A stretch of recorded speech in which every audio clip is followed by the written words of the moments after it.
एक फर्जी फास्टैग का खुलासा हुआ, फर्जी तरीके से बनाते थे और काफ़ी कुछ नुकसान हुआ है। कैसे क्या इस मामले पर जानकारी?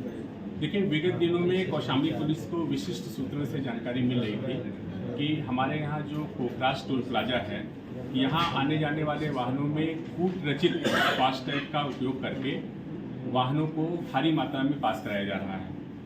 इसके अनावरण के लिए मेरे द्वारा साइबर सेल की जो टीम है और इसके साथ 3 अन्य टीमों का गठन किया गया था। इनके द्वारा बड़ी सक्रियता से और कुशलता से कार्य किया गया और कल 20 तारीख को इस गैंग के 6 सदस्यों को गिरफ्तार किया गया है।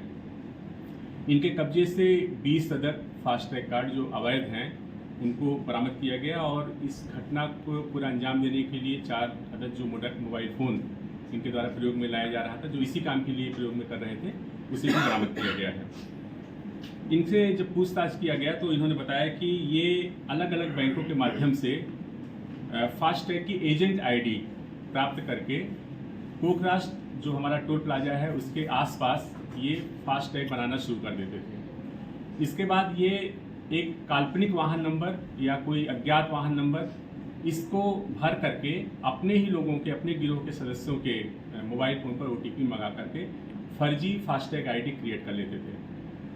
टोल का जो जहाँ से गाड़ियाँ क्रॉस होती हैं उसके दोनों तरफ आउटर पे इनके गिरोह के सदस्य खड़े हो जाते थे और जो बड़े वाहन हैं, खासकर जो ट्रक हैं जिसका 1250 रुपये टोल कटता है, उनको ये वो फर्जी फास्टैग सिर्फ 500 रुपये में देते थे और जब वो वाहन पार कर जाता था तो दूसरी तरफ खड़ा हुआ इनके गिरोह का सदस्य उस फास्टैग को ले लेता था।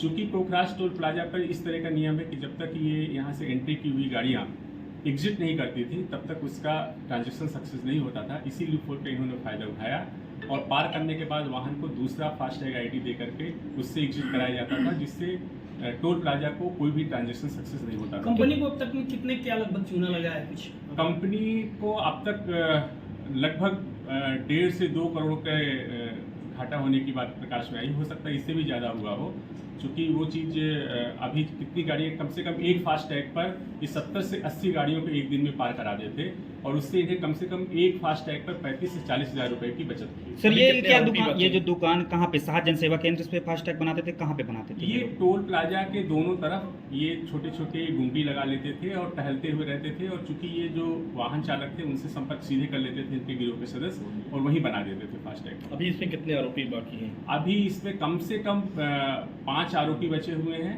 और जो अलग अलग जगहों पर गए हुए हैं। अभी हम लोग उनकी गिरफ्तारी करेंगे और उनसे और भी चीज़ों की जानकारी लेंगे। ठीक है।